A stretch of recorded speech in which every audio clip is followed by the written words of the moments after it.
महाराष्ट्राचे उपमुख्यमंत्री अजित पवार यांनी नुकत्याच माळेगाव सहकारी साखर कारखान्याच्या जनरल सभेत केलेल्या वक्तव्यामुळे तालुक्यातील राजकीय व सामाजिक वर्तुळात मोठी खळबळ उडाली आहे। या सभेत बोलताना त्यांनी शिवनगर प्रसारक मंडळ इथं मोठ्या प्रमाणावर भ्रष्टाचार झाल्याचा गंभीर आरोप करत तो उघड करण्याचा इशारा दिला होता।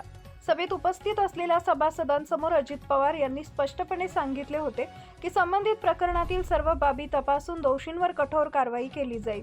त्यांच्या या विधानानंतर आता प्रत्यक्षात या कथित गैरव्यवहाराचा तपास कधी सुरू होणार आणि दोषींवर काय कारवाई होणार याबाबत माळेगाव परिसरात मोठ्या प्रमाणात चर्चा सुरू झाली आहे। दरम्यान काही ठिकाणी राज्याच्या सत्तास्थानी असलेल्या नेतृत्वाकडून या प्रकरणाचा पाठपुरावा होईल का असा सवाल उपस्थित केला जातोय। विशेषतः खासदार शरद पवार, सुप्रिया सुळे या प्रकरणात पुढाकार घेणार का याकडेही अनेकांचं लक्ष लागलंय। माळेगाव सहकारी कारखान्याचे सभासद, स्थानिक नागरिकांनी, संबंधित संस्थांशी निगडीत घटक यांच्यात या विषयावर वेगवेगळ्या प्रतिक्रिया उमटत आहेत। काही जणांनी तातडीनं चौकशी करून सत्य बाहेर आणण्याची मागणी केली आहे, तर काहींनी राजकीय वक्तव्यांपलीकडे ठोस कृती होण्याची अपेक्षा व्यक्त केली आहे। एकूणच शिवनगर प्रसारक मंडळातील कथित भ्रष्टाचार प्रकरण आता केवळ आरोप प्रत्यारोपांपुरते मर्यादित न राहता प्रत्यक्ष कारवाईच्या दिशेने जाईल का याकडे संपूर्ण तालुक्याचं लक्ष लागलंय। येत्या काळात शासन आणि संबंधित यंत्रणा यावर कोणती भूमिका घेतात हेच या पुढील चित्र स्पष्ट करणार आहे। माळेगाव पण शैक्षणिक संकुलमध्ये इतकी भयानक परिस्थिती मी जनरल बॉडीला सांगणार। मी एक कुठनं ते माळेगावचं चेअरमन पण घेतलंय, पण जसं मी खोलात जातोय तसं एवढे वेगवेगळे प्रकार शैक्षणिक संकुल। मी त्या ठोबळेला विचारणार आहे, साहेब याच्या अध्यक्ष साहेबाला माहिती का नाही? ते म्हणले सांगितलंय साहेबांना 11 का 12 कोटी रुपये तोटा आहे तिथं। विलासराव, आपण जे जे संचालक व्हायचे तुम्हाला पण विश्वस्त होता, 11-12 कोटी रुपये हे सगळं असं वाढून माझ्या हातात दिलं काय?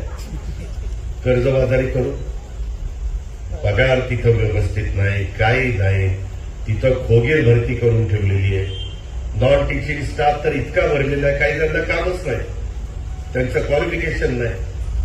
कुणी आला चला ह्याला लावा त्याला लावा, आओ जाओ घर तुम्हाला, अशी ती संस्था आहे काय? म्हणजे मी जिथं आता पुणे जिल्हा शिक्षण संस्था, कृषीमूल शिक्षण संस्था, विद्या प्रतिष्ठान, रयत शिक्षण संस्था, कुठं आम्ही काही चालवून देत नाही कुणाचं। आता तिथं पण मी जीबीला सगळं दाखवणार आहे की काय काय आहे परिस्थिती। आज देखील ह्या वर्षात सगळी फी आणि पगार हे सगळा हिशोब काढला तर 3.5 का 4 कोटी रुपयाचा तोटा आहे। कोण तोटा देणार आहे, कोण काय करणार आहे, काही बघितलं नाही। आपलं वाढत चाललंय। बँकेचंही केशवराव कर्ज काढले, पीडीसीसीचं पूर्वीच ना, पूर्वी म्हणजे आता तुमच्या आधी काढलं, तर ठीक आहे तुमच्या आधी काढले, पण ते पण 11 कोटी रुपये कर्ज पीडीसीसीचं, ते कोण फेडणार? काही उत्तर नाहीये। वसंतराव, अविनाशराव बसलेत तुम्ही सगळेजण, संजय काही वाटायला पाहिजे। दीपक काय म्हणजे मी आपला करतोय बारामतीमध्ये कामं आणि तुम्ही मात्र संस्था चालवत असताना ही परिस्थिती निर्माण करताय। आता ती खोलात गेलं म्हणून ते सगळं बाहेर निघालं। अजून त्याचं ऑडिट करायला लावलं, एकावर तर आज FIR दाखल केलं वाटतं। मला मगाशी डीवायएसपी म्हणत होता कुणीतरी 3-4 वर्ष फ्रॉड केलाय तिथं, ते सगळे आकडे बाहेर आले। कितीचा फ्रॉड झाला?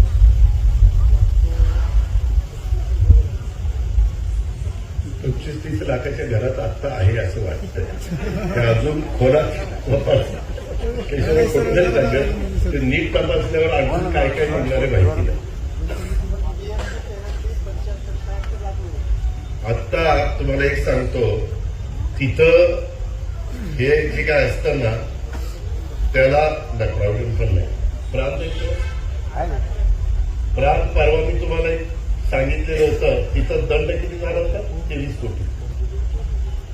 शैक्षणिक 8.5 कोटी, आणि तो किती आपण आणला? 8.5 कोटी रुपये त्यांनी टॅक्स थकवलेला आहे। काही कुणी बघितलं नाही, काही कुणी बघितलेलं नाही।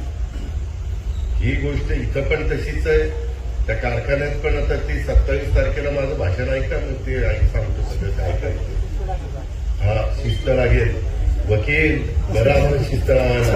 लोक म्हणतात ह्याला काही दुसरं सुचतच नाही, सारखा अंगावर ठेकायचं, असं करतो तसं करतो, परंतु परिस्थिती तशी निर्माण झाली म्हणून मला तसं करावं लागतं आणि ते सुंदर होऊ शकतं. त्याच्यामध्ये आपली MBA ला तर इतकी डिमांड आहे, आपल्या डी फार्मसी बी फार्मसीला पण एवढी डिमांड आहे, परंतु तिथं शिस्त नाही, लोक सह्या करतात आणि बाहेर फिरत बसतात. तिथं कामाला आहेत आणि त्यांचे व्यवसाय बाहेर दुसरेच आहेत आणि पुन्हा संध्याकाळी येतात. कुणी कुणाचं ऐकत नाही, कुणाचं तिथं हे नाही, प्रेशर नाही, काही नाही. सगळं ही आमच्या चेअरमनने लावलेलं, ती आमच्या चेअरमनने लावलेला, सगळे वशिलाचे पटकूच आहेत तिथं, म्हणजे जे बरेचसे काम. पण काही अधिकारी, काही टीचिंग स्टाफ फार चांगला आहे. पण पवारला पारितोषिक मिळालं आजच, राष्ट्रपती. म्हणजे बघा पवार किती चांगलं, म्हणजे आज त्याला म्हणजे राष्ट्रपती पदक मिळालेलं आहे. त्याचं मी अभिनंदन केलं, मी मगाशी सही केली, त्याचा मी सत्कार पण करेन. मी पुढच्या ट्रिपला त्या सगळ्या स्टाफची मिटिंग घेणार आहे. त्या स्टाफला ही संस्था आपली आहे, तो आपलीपणाची जी भावना आहे तीच कुणाच्यात नाहीये. तिथं मेस पण कुणाच्या चालू नाहीत, त्या मुली तिथं जात नाहीत. काही मेस इतक्या खराब आहेत की मुलींना तिथं जा म्हणलं तर आम्हाला जायचं त्या मेसमध्ये, ही अवस्था आहे. अशा खूप गोष्टी आहेत. आता ते सगळे सांगून वेळ घेत नाही, परंतु मित्रांनो बरंच दुरुस्ती करण्याची गरज आहे. अर्थात सर्वसामान्य सभासदांची साथ आहे म्हणून मी ते करू शकेल असं मला वाटतंय आणि त्या पद्धतीनं आम्ही पुढे जायचं ठरवलेलं आहे. आज बऱ्याच त्याच्यामुळे हे सगळे लेट होत चाललेलं आहे. अशा पद्धतीनं आपण पुढे जाऊ पाहतोय. इथं पण कल्याणराव, तुम्ही आणि सगळ्यांनी घेतलेला पुढाकार. अशाच नवनवीन बातम्या पाहण्यासाठी बारामती वार्तापत्र चॅनलला लाईक करा, शेअर करा, सबस्क्राईब करा आणि बेल आयकॉन प्रेस करा.